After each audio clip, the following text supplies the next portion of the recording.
ಇತ್ತೀಚೆಗೆ ಏನಾಗ್ತಿದೆ ಅಂತಂದ್ರೆ ಯುವ ಜನತೆ ಹೆಚ್ಚಾಗಿ ಖಿನ್ನತೆಗೆ ಒಳಗಾಗ್ತಾ ಇದಾರೆ. ಹ್ಮ್ ಬಿಕಾಸ್ ಏನಂತಂದ್ರೆ ಒಂದು ಜಾಬ್ ಮಾಡ್ತಿರ್ತೀವಿ, ಆ ಒಂದು ಜಾಗದಲ್ಲಿ ಏನೋ ಒಂದು ಸಮಸ್ಯೆ ಆಗುತ್ತೆ, ಜಾಬ್ ಬಿಟ್ಬಿಟ್ಟು ಮನೇಲೆ ಕುತ್ಕೊಂತಾರೆ.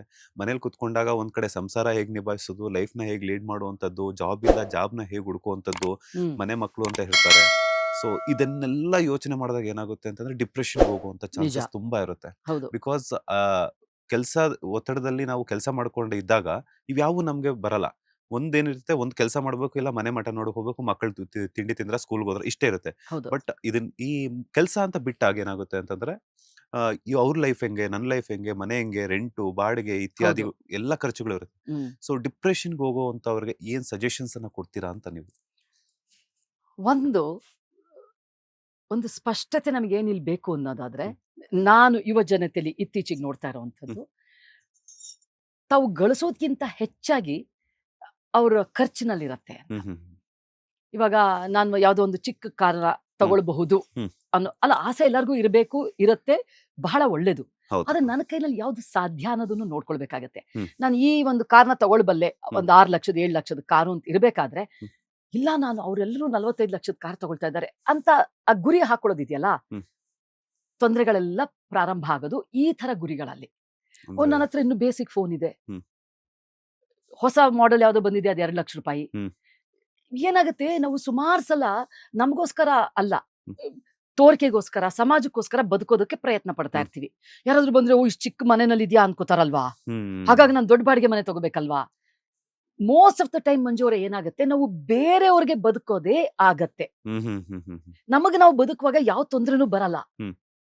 ಅದು ನನಗೆ ಅಂದ್ರೆ ಅದು ಬರೀ ಗಂಡನಿಗೆ ಮಾತ್ರ ಅಲ್ಲ, ಮನೇಲಿರೋ ಅಷ್ಟು ಜನರಿಗೆ ಆ ಒಂದು ಸಂತೃಪ್ತಿ ಮನೋಭಾವ ಇರಬೇಕು. ಸಾಕು. ಇವಾಗ ನಮ್ಮ ಮನೆಯವರು ಹೇಳ್ತಾರೆ, ಬೆಂಗಳೂರಂತ ತುಂಬಾ ಟ್ರಾಫಿಕ್ ಇರೋ ನಗರದಲ್ಲಿ ನೀವು 2 ಕೋಟಿ ಕಾರ್ ತಗೊಂಡು ಓಡಾಡೋದು ಪ್ರಾಯೋಗಿಕ ಅಲ್ವೇ ಅಲ್ಲ. ಹೌದು. ಯಾವ್ದೋ ಒಂದು ಚಿಕ್ಕ ಕಾರ್ ತಗೊಂಡು ಯಾರೊಬ್ರು ಗುದ್ದು, ನನ್ನ ಕಾರ್ ಎಷ್ಟು ನೀವು ನೋಡ್ಬೇಕು, ಸುತ್ತಮುತ್ತ ಫುಲ್ ಗುದ್ದಾಕ್ಬಿಟ್ಟಿದ್ದಾರೆ. ಅದು ಬೆಂಗಳೂರು, ಏನು ಮಾಡಕ್ ಆಗಲ್ಲ. ಮನ್ಸಿಗೆ ಏನು ಅನ್ಸಲ್ಲ. ವರ್ಷಕ್ಕೊಂದ್ಸಲ ತಗೊಂಡ್ ಹೋಗ್ತೀನಿ, ಪಾಪ ಅಲ್ಲೊಬ್ಬ ನೀಟಾಗಿ ರಿಪೇರಿ ಮಾಡಿ ಬರೀ ಒಂದು 10-15 ಸಾವಿರ ರೂಪಾಯಿಗೆ ಎಲ್ಲ ರಿಪೇರಿ ಮಾಡಿ ಕೊಡ್ತಾನೆ. ಅದೇ ನೀವು 2 ಕೋಟಿ ರೂಪಾಯಿ 3 ಕೋಟಿ ರೂಪಾಯಿ ಕಾರ್ ಇಟ್ಕೊಂಡಾಗ ಒಂದು ಗೀರ್ ಹಾಕಿದ್ರೆ ಸಾಕು, ನಿಮ್ಗೆ ನಿಮ್ ಹಾರ್ಟ್ಗೆ ಚುಚ್ಚಿದಂಗ ಆಗುತ್ತೆ. ಹೌದು. ಸೊ ನಾವು ನಮಗೋಸ್ಕರ ಬದುಕಬೇಕು, ಯಾವ್ದು ಪ್ರಾಕ್ಟಿಕಲ್ ಅಂತ ನೋಡಿ ಬದುಕಬೇಕು. ಒಂದು ವಿಚಾರ. ಇನ್ನೊಂದು ವಿಚಾರ, ಈಗ ಇತ್ತೀಚೆಗೆ ಸ್ಪರ್ಧಾತ್ಮಕ ಪ್ರಪಂಚ ಇದು. ಒಂದು ಜಾಬ್ ನೀವು ದಿನ ಪರ್ಫಾರ್ಮ್ ಮಾಡಿಲ್ಲ ಅಂದ್ರೆ ಯಾವಾಗ ನಿಮ್ಮ ಕೆಲಸ ಹೋಗುತ್ತೋ ಗೊತ್ತಿಲ್ಲ. ಸೊ ಆ ರೀತಿಯಾದಂತ ಒಂದು ಅನಿರ್ದಿಷ್ಟ ಪರಿಸ್ಥಿತಿಯಲ್ಲಿ ನೀವು ಬದುಕ್ತಾ ಇರ್ತೀರ. ಎಲ್ಲದಕ್ಕೂ ರೆಡಿ ಇರ್ಬೇಕು. ಹೀಗಾದ್ರೆ ಹೇಗೆ, ಹೀಗಾದ್ರೆ ಆ ಪ್ಲಾನಿಂಗ್ ಇಟ್ಕೊಂಡು ಬದುಕಿದಾಗ ನಿಮ್ಗೆ ಯಾವ್ದು ಅನಿರೀಕ್ಷಿತ ಅನ್ಸಲ್ಲ. ನನ್ಗ ಅನ್ಸಿತ್ತಪ್ಪ ಇದಾಗಬಹುದು ಅಂತ ನನಗ ಅನ್ಸಿತ್ತು ಅನ್ನೋ ಒಂದು ಮನೋಭಾವ ಬರುತ್ತೆ. ಈಗ ನಾನ್ ಬೇರೆಯವ್ರ ವಿಚಾರ ಮಾತಾಡಕ್ ನನಗೆ ಗೊತ್ತಿಲ್ಲ, ನಾನು ನನ್ನ ಜೀವನನ ಹೇಗ್ ಡೀಲ್ ಮಾಡಿದೆ ಅನ್ನೋದಷ್ಟೇ ನಾನು ಹೇಳ್ಬೋದು. ಈಗ ನಮ್ಮನೆಯವರು ಅಮೆರಿಕದಲ್ಲಿರುವಾಗ, ಅಲ್ಲಿ ರಿಸೆಷನ್ ಅಲ್ಲಿರುವಾಗ ಒಂದಷ್ಟು ತಿಂಗಳು ಕೆಲಸ ಕಳ್ಕೊಂಡಿದ್ರು. ನಾನು ಅವಾಗ ನನ್ನ ನೃತ್ಯ ತರಗತಿ ಅದು ಇದು, ಮನೇಲಿರೋರ್ದು ಆ ಸಪೋರ್ಟ್ ಬೇಕಾಗತ್ತೆ. ಹೌದು. ಖಿನ್ನತೆ ಎಲ್ಲಿ ಬರುತ್ತೆ ಗೊತ್ತಾ, ನಮ್ಮ ಜೊತೆಗೆ ಇರೋರು ಹೀಯಾಳಿಸಿದಾಗ, ಏನ್ ನೀನ್ ಯೂಸ್ಲೆಸ್, ನಿನ್ಗಿಷ್ಟು ಮಾಡಕ್ ಆಗಲ್ವಾ, ನೀನ್ ಇದಕ್ ಪ್ಲಾನ್ ಮಾಡ್ಲಿಲ್ವಾ, ಈ ದಿನ ಬರ್ಬೇಕಿತ್ತ ನಮ್ಗೆ ಅಂತ ಇನ್ನೂ ಒತ್ತಡ ಹಾಕಿದಾಗ ಏನಾಗುತ್ತೆ, ಖಿನ್ನತೆ ಬರುತ್ತೆ. ಇಲ್ದ್ರೆ ಸ್ವಲ್ಪ ಬೇಜಾರಿರುತ್ತೆ ಅಷ್ಟೇ. ಅಯ್ಯೋ 3 ತಿಂಗಳಿಂದ ಕೆಲಸ ಕಳ್ಕೊಂಡ್ಬಿಟ್ನಲ್ಲ ನಾನು ಅನ್ನೋ ಬೇಜಾರಷ್ಟೇ ನಿಮ್ಗಿರುತ್ತೆ. ಹೆಂಡತಿ ಆದವಳು ಅಥವಾ ಮಕ್ಕಳಾದವರು ಅಥವಾ ಬೇರೆ ಇನ್ಯಾರಾದ್ರೂ ನಿಮ್ಗೆ ಆ ಪ್ರೆಷರ್ ಹಾಕಿದಾಗ ಅಲ್ವಾ, ಏನು ಹಿಂಗಾಗೋಯ್ತಾ, ಯಾಕೆ ನೀನ್ ನೋಡ್ಕೊಳ್ಳಿಲ್ವಾ ಸರಿಗೆ, ಯಾಕೆ ನಿನ್ಗಷ್ಟು ಕೆಪಾಸಿಟಿ ಇಲ್ವಾ, ಈ ತರ ಮಾತುಗಳು ಬಂದಾಗ ಯಾವ ಮನುಷ್ಯನಿಗೂ ಅದನ್ನ ತಡ್ಕೊಳಕ್ ಆಗಲ್ಲ. ಗಂಡ್ಸಾಗ್ಬೋದು, ಹೆಂಗ್ಸಾಗ್ಬೋದು.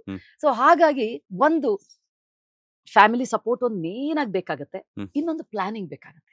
ಈ ರೀತಿ ಆದ್ರೆ ಈ ರೀತಿ, ಈ ರೀತಿ ಆದ್ರೆ ಈ ರೀತಿ ಹಣ ಉಳಿತಾಯ ಮಾಡ್ಬೇಕು. ಈಗ ನಾನು ನನ್ನ ಕೆಲಸದ ವೃತ್ತಿನಲ್ಲೇ ಹೇಳ್ತೀನಿ ನೋಡಿ, ಅದ್ರಲ್ಲೂ ಹೆಣ್ಮಕ್ಳು ಪಾಪ ಹೀರೋಗಳು ಪರವಾಗಿಲ್ಲ, ಒಂದ್ ಸ್ವಲ್ಪ ಪ್ರಾಕ್ಟಿಕಲ್ ಆಗಿ ಬದುಕ್ತಿರ್ತಾರೆ. ಹೆಣ್ಮಕ್ಳದ್ ವಿಚಾರ ಹೇಳ್ತೀನಿ. ಈಗ ಒಂದ್ 4 ವರ್ಷದಿಂದ ನನ್ನ ಹತ್ರ ಒಂದು ಫೋನ್ ಇತ್ತು. ನಾನ್ ಬಿಲೀವ್ ಮಾಡೋದು, ನಾವು ಹಳೆ ಕಾಲದವ್ರ ತರ ಏನಾದ್ರೂ ಒಂದು ವಸ್ತು ಕೆಲಸ ಮಾಡ್ತಾ ಇದೆ ಅಂದ್ರೆ ಅದು ಪೂರ್ತಿ ಕೆಲಸ ನಿಲ್ಸೋವರೆಗೂ ಉಪಯೋಗಿಸ್ತೀವಿ. ಹೌದು. ಅದು ಹಣದ ಪ್ರಶ್ನೆ ಅಲ್ಲ, ನಮ್ ಮೆಂಟಾಲಿಟಿ ಅದು. ಇವಾಗ ನಾವಾಗ್ಲಿ ಒಂದು 60-70 ಸಾವಿರ ಕೊಟ್ಟು ಹೊಸ ಫೋನ್ ತಗೊಳ್ಬಹುದು. ಆದ್ರೆ ನಮ್ಗೆ ಹೇಗಿರುತ್ತೆ ಗೊತ್ತಾ, ಇನ್ನೂ ಇದು ಕೆಲಸ ಮಾಡ್ತಾ ಇದೆಯಲ್ಲ, ಇದನ್ನ ಯಾಕೆ ಕೊಟ್ಬಿಟ್ಟು ಹೊಸ ತಗೊಳ್ಳಿ. ಅದು ಒಂದ್ ಸ್ವಲ್ಪ ಕ್ರ್ಯಾಕ್ ಆಗಿತ್ತು. ಆ ಸೀರಿಯಲ್ ಅಲ್ಲಿ ಮಾಡ್ತಾ ಇದ್ದಿದ್ದ ಯಂಗ್ಸ್ಟರ್ಸ್ ಏನಿರ್ತಾರ, ಮೇಡಮ್ ನೀವು ಇಂಥ ಫೋನ್ ಇಟ್ಕೋಬೇಕಾ ನೀವು? ಹ್ಮ್. ಎಷ್ಟು ದೊಡ್ಡ ದೊಡ್ಡ ಸಿನಿಮಾಗಳು ಮಾಡ್ತೀರಾ, ಎಷ್ಟು ದೊಡ್ಡ ದೊಡ್ಡ ಹೀರೋಗಳ ಜೊತೆ ಎಲ್ಲ ಕೆಲಸ ಮಾಡ್ತಿರ್ತೀರಾ, ಈ ಫೋನ್ ಇಟ್ಕೊಂಡ್ರೆ ನಿಮ್ಗೇನು ಅನ್ಸಲ್ವಾ? ಹ್ಮ್. ನನಗೆ ಅರ್ಥ ಆಗ್ಲಿಲ್ಲ ನಿಜವಾಗ್ಲು. ಹ್ಮ್. ನನ್ನ ವ್ಯಕ್ತಿತ್ವಕ್ಕೂ ಈ ಫೋನ್ಗೂ ಏನ್ ಸಂಬಂಧ? ಹ್ಮ್. ಇದು ಆಫ್ಟರ್ ಆಲ್ ಒಂದು ಫೋನ್ ಅಷ್ಟೇ, ಅದೊಂದು ಮೆಟೀರಿಯಲಿಸ್ಟಿಕ್ ಥಿಂಗ್. ಹ್ಮ್. ಈಗ ನಾನ್ ಬರೋ ಕಾರ್ ನೋಡಿ ಅಥವಾ ನಾನು ಇಟ್ಕೊಳ್ಳೋ ಫೋನ್ ನೋಡಿ ನೀವು ನನ್ನನ್ನು ಅಳೆಯೋದಾದ್ರೆ ನೀವು ನನ್ನನ್ನು ಇವತ್ತು ಇಲ್ಲಿಗೆ ಬರ್ಮಾಡ್ಕೊಳ್ತಾನೆ ಇರ್ಲಿಲ್ಲ. ಹೌದು. ಅವಾಗ ನಂಗೆ ಅನಿಸ್ತು, ಇಲ್ಲಮ್ಮ ಅದೇನು ಕೆಲಸ ಮಾಡ್ತಾ ಇದೆ, ಪೂರ್ತಿ ಅದ್ ನಿಂತೋಗೋರ್ಗು ನಾನು ಯೂಸ್ ಮಾಡ್ತೀನಿ. ಹಾಗಲ್ಲ ಮೇಡಮ್, ಈಗ ನೋಡಿ ಮಾರ್ಕೆಟ್ ಅಲ್ಲಿ ಇಷ್ಟು ಒಳ್ಳೆ ಫೋನ್ ಬಂದಿದೆ, ಆ ಒಳ್ಳೆ ಫೋನ್ ಬಂದಿದೆ, ಯಂಗ್ಸ್ಟರ್ಸ್ ಎಲ್ಲ ಅಷ್ಟು ಚೆನ್ನಾಗಿರೋ ಫೋನ್ ಇಟ್ಕೊಂಡಿದ್ದಾರೆ, ನೀವು ತಗೊಳಕ್ ಶಕ್ತಿ ಇದ್ರೂ ಯಾಕೆ ತಗೋತಾ ಇಲ್ಲ ಅಂತ. ನಾನು ತಗೊಳ್ಳೋ ಶಕ್ತಿ ಬಗ್ಗೆ ನಾನು ಹೋಗಲ್ಲಮ್ಮ, ಯಾವ್ದು ಪ್ರಾಕ್ಟಿಕಲ್ ಇದು ಕೆಲಸ ಮಾಡೋರ್ಗು ಉಪಯೋಗಿಸ್ತೀನಿ. ಸೊ ಆ ರೀತಿಯಾದಂಥದ್ದು ನಮ್ ಮೆಂಟಾಲಿಟಿ. ಇವತ್ತಿನಿರೋರ್ಗೆ ಏನ್ 1 ಲಕ್ಷ ರೂಪಾಯಿ ಸಂಬಳ ಬಂದ್ರೆ ಅವ್ರಿಗೆ ಆಗ್ಲೇ 2 ಲಕ್ಷ ರೂಪಾಯಿನ ಖರ್ಚನ್ನ ಲಿಸ್ಟ್ ಮಾಡ್ಕೊಂಡ್ಬಿಟ್ಟಿರ್ತಾರೆ. ಅಂದ್ರೆ ಬರೋ ಸಂಬಳಕ್ಕಿಂತ ಹೆಚ್ಚಾಗಿ ಕಮಿಟ್ಮೆಂಟ್ಸ್ ಜಾಸ್ತಿ ಮಾಡ್ಕೊಂತಾರೆ. ಅದ್ರಲ್ಲೂ ಯಾವ್ದಕ್ಕೆ ಒಂದು ಲಕ್ಸುರಿಯಸ್ ಆಗಿ ಬದುಕೋದಾಗ್ಲಿ, ಆ ಲಕ್ಸುರಿಯಸ್ ಆಗಿ ಬದುಕೋದು ಏನು ಅಂತ ನನ್ನ ಪ್ರಕಾರ. ಈಗ ನೋಡಿ, ಲಕ್ಸುರಿ ಅನ್ನೋದು ಚಿಕ್ಕ ಚಿಕ್ಕ ಥಿಂಗ್ಸ್ ಅಲ್ಲಿ ಇರುತ್ತೆ. ಸಂಜೆ ಹೊತ್ತು ನೀವು ಆ ಪಾನಿಪುರಿ ಗಾಡಿಗೆ ಹೋಗ್ಬಿಟ್ಟು ನಿಂತ್ಕೊಂಡು ಒಂದು ಪ್ಲೇಟ್ ಪಾನಿಪುರಿ ತಿಂದು ಬಂದ್ರೆ ಸ್ವರ್ಗ ಅನ್ಸುತ್ತೆ. ಬಿಸಿ ಬಿಸಿ ಮುದ್ದೆಲಿ ಇಷ್ಟಪ್ಪ ಬೆಣ್ಣೆ ಹಾಕೊಂಡು ನೀವು ಚೆನ್ನಾಗಿ ಬಸ್ಸಾರಲ್ಲಿ ಊಟ ಮಾಡ್ತಾ ಇದ್ರೆ ಸ್ವರ್ಗ ಸಿಗುತ್ತೆ. ಈ ಲಕ್ಸುರಿ ಅನ್ನೋದು ಪಟ್ಟ ಅವ್ರು ಹೇಗ್ ಕಟ್ಕೊಂಡಿರ್ತಾರೆ ಅಂದ್ರೆ ತೋರಿಕೆಗೋಸ್ಕರ. ಇಂಥ ರೆಸ್ಟೋರೆಂಟ್ಗೆ ಹೋಗ್ಬೇಕು, ವೆಕೇಶನ್ಗೆ ಇಲ್ಲಿಗೆ ಹೋಗ್ಬೇಕು, ಇದೇ ಫೋನೇ ತಗೊಳ್ಬೇಕು, ಇದೇ ಬೈಕೇ ತಗೋಬೇಕು, ಇದೇ ಕಾರೇ ತಗೊಳ್ಬೇಕು, ಇಂಥ ಸೀರೆನೇ ಉಡ್ಬೇಕು ನಾನು. ಅವಾಗ ಏನಾಗತ್ತೆ, ತುಂಬಾ ಒತ್ತಡ ಉಂಟಾಗತ್ತೆ. ಆವಾಗ್ಲೇ ಖಿನ್ನತೆ ಶುರುವಾಗೋದು. ನಾನೇ ನೋಡಿದ್ದೀನಿ ಮಂಜು ಅವರೇ, ನಾನು ಹೈಸ್ಕೂಲ್ ಅಲ್ಲಿ ಇರುವಾಗ ನಮ್ಮ ಫ್ಯಾಮಿಲಿ ಒಳಗೆ ನೋಡಿದ್ದೀನಿ, ಹೆಂಡತಿ ಗಂಡನ್ಗೆ ಹೇಳೋದು, ಎಲ್ಲ 4 ಕಂಟಿನ್ಯೂಸ್ ಆಗಿ ಮದುವೆಯಿಂದ ನಾನು ಇದೇ ನೆಕ್ಲೆಸ್ ಹಾಕೊಂಡು ಹೋಗ್ತಾ ಇದ್ದೀನಿ, ಮತ್ತೆ 5ನೇ ಮದ್ವೆಗೂ ನಾನು ಇದೇ ನೆಕ್ಲೆಸ್ ಹಾಕೊಂಡು ಹೋದ್ರೆ ಅವ್ರು ಏನಂತಾರೆ, ನನ್ಗಿಲ್ಲ ಹೊಸಾದ್ ಬೇಕು ಅಂತ. ಅವಾಗ ನನ್ನ ಹೆಸರು ಹೇಳಕ್ ಹೋಗಲ್ಲ. ಅವಾಗ ಅವ್ರು ಹೇಳ್ತಾರೆ, ಒಂದೇ ಒಂದ್ ಕೆಲಸ ನಾನು ಮಾಡ್ಬೋದು, ನಂದೊಂದು ಕಿಡ್ನಿ ಕೊಟ್ಬಿಟ್ಟು ನಿಂಗೆ ಹೊಸ ನೆಕ್ಲೆಸ್ ತಂದ್ಕೊಡ್ಬೋದು, ಏನ್ ಮಾಡು ಅಂತ್ಯಾ ಅಂತ ಅವರ ಒಂದು ಆ ಬೇಜಾರು ಇನ್ನೂ ನನ್ನ ಕಣ್ಣಲ್ಲಿ ಕಟ್ಟದಂಗಿದೆ. ಇನ್ನು ಎಷ್ಟರ ಮಟ್ಟಿಗೆ ಅವ್ರು ಸಫರ್ ಆಗಿರ್ಬೇಕು ಅಂತ. ಎಕ್ಸಾಕ್ಟ್ಲಿ.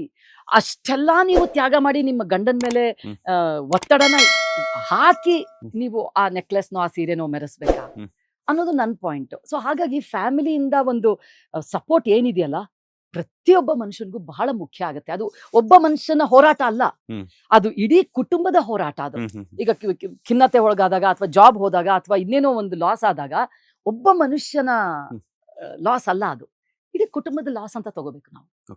ಲೇಟೆಸ್ಟ್ ಹಾಗೂ ಇಂಟ್ರೆಸ್ಟಿಂಗ್ ಸುದ್ದಿಗಳಿಗಾಗಿ ಬಾಸ್ ಟಿವಿ ಕನ್ನಡ ಚಾನೆಲ್ನ ಸಬ್ಸ್ಕ್ರೈಬ್ ಮಾಡಿ, ಹಾಗೆಯೇ ಬೆಲ್ ಐಕಾನ್ ಪ್ರೆಸ್ ಮಾಡಿ.